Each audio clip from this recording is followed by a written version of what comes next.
అయితే మా అబ్బాయిని నేను ప్రైవేట్ హాస్పిటల్ తీసుకెళ్ళాను ఫస్ట్. అక్కడికి తీసుకెళ్తే అక్కడ డాక్టర్ అమ్మ ఇక్కడ కాదు నారాయణకి తీసుకెళ్ళండి అమ్మ, మంచి డాక్టర్ ఉన్నారు, సమంత్ కుమార్ డాక్టర్ ఉన్నారు, అందుకే వాళ్ళు లెటర్ రాసి ఇచ్చారు మాకు. అది తీసుకొని నారాయణ హాస్పిటల్కి వెళ్ళాను. వెళ్ళిన తర్వాత ఆ డాక్టర్ దగ్గరికి వెళ్ళిన తర్వాత కలిసిన తర్వాత డాక్టర్ గారు అన్నారు, అమ్మ ఈ అబ్బాయికి టెస్టులు మొత్తం చేయాలి, బ్లడ్ టెస్టులు 20,000 అవద్దమ్మా అని చెప్పారు. సార్ నాకు అంత తోమత లేదు సార్, నేను చేయించుకోలేను. సరే అని ఆరోగ్యశ్రీ కార్డు ఉందా అన్నారు. ఉంది సార్ అని చెప్పాను. సరే అని అడ్మిట్ అవ్వండి అని చెప్పారు. ఆ రోజు అడ్మిట్ అయిపోయాము.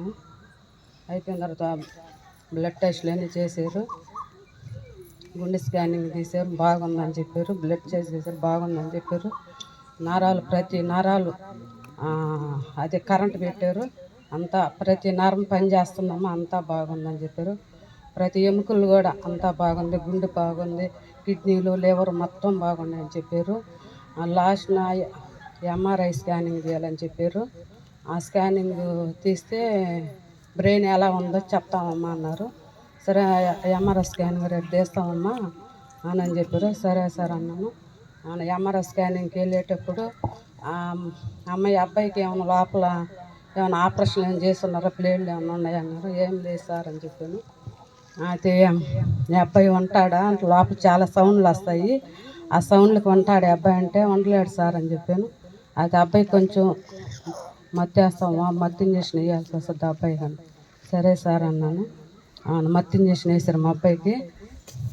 కాసేపు కల్లా మత్తు అంటే పూర్తిగా ఏమి ఎక్కలేదు, కొంచెం ఎక్కింది. ఆ కొంచానికి లోపలికి తీసుకెళ్ళారు. మా అబ్బాయి కదిలాడుతూ ఉన్నాడు స్కానింగ్ లోపలికి తీసుకుని వెళ్ళేటప్పుడు.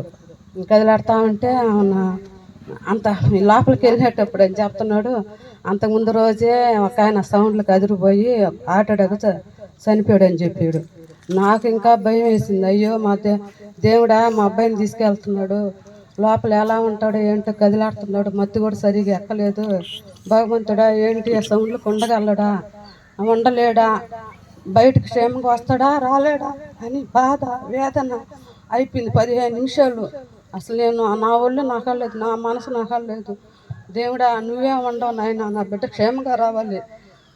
మొన్నే ఒక ఆయన లోపల పోయి బయటకు వచ్చేలాగా సమయం వచ్చాడంట. నా బిడ్డకి ఎప్పుడు ఈ విధంగా చేయలేదు, స్కానింగ్ అంటే తీయలేదు ఇంతవరకు.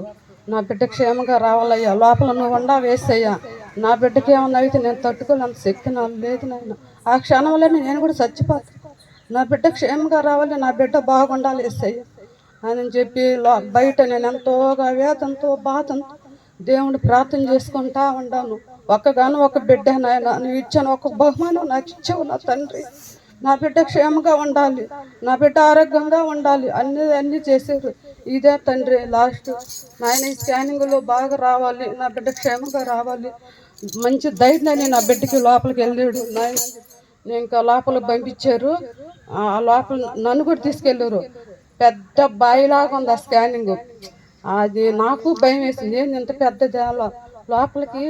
ఇంకా మా అబ్బాయిని పంపించేస్తారు. సరే నాన్న ధైర్యంగా ఉండని చెప్పాను మా అబ్బాయికి.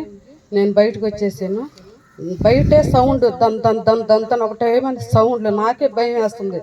ఈ సౌండ్లకు మా అబ్బాయి మెలకుంతానే ఉంటాడా ఉండలేడా అని చెప్పి ఎంతో వేదంతో బాధంతో చెప్పి బయట నేను ప్రార్థన చేసుకుంటాను. ఆయన ఈ బిడ్డలుగా సాక్షులుగా నిలబెట్టిన తండ్రి, నా బిడ్డ క్షేమంగా రావాలి, నా బిడ్డకు మంచి ధైర్యం ఇవ్వు నాయన, నా బిడ్డ అరవకూడదు, కదిలాడకూడదు లోపల ప్రభువా ఏందని చెప్పి అనుకున్నాను.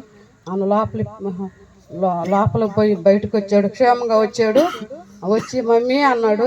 నాకెంతో దేవుడు ఎన్నో మేలులు చేశాడు, నా బిడ్డ విషయంలో చాలా సహాయం చేశాడు, ఎన్నో మేలులు చేశాడు. మా మంచేసి మా బంగారేసి తండ్రి నువ్వు ఉన్నావయ్యా మా పట్ల, ఎన్నో మేలులు చేసావయ్యా. అయ్యా తండ్రి, నేను ఈ చిన్న సాక్ష్యం తండ్రి నేను మందిరంలో చెప్పాలన్నా ప్రభా అని చెప్పి అనుకున్నాను. మా అబ్బాయిని క్షేమంగా బయటకు వచ్చాడు. ఆ స్కానింగ్లు ఏమి లేదమ్మా, ప్రతి ఒక్కటి బాగుంది అబ్బాయికి. కానీ కాలు ఒక్కటే, మీరు తిరుపతికి వెళ్తే చూపిస్తారు అబ్బాయికి, కాలు చక్కగా వచ్చేస్తుంది, అబ్బాయికి ఏం కాదు, అన్నిటిలో బాగుంది అబ్బాయికి, అంతా నార్మల్ అంటూ వచ్చింది. మెదడు కూడా అంతా బాగుందని చెప్పాడు. దేవుడి ఈ సాక్ష్యం దీవించాను గాక. చెప్పకూడదా? హల్లెలూయా, హల్లెలూయా, హల్లెలూయా. దేవుడు చేసిన ఉపకారాలకై దేవునికి స్తోత్రం. హల్లెలూయా.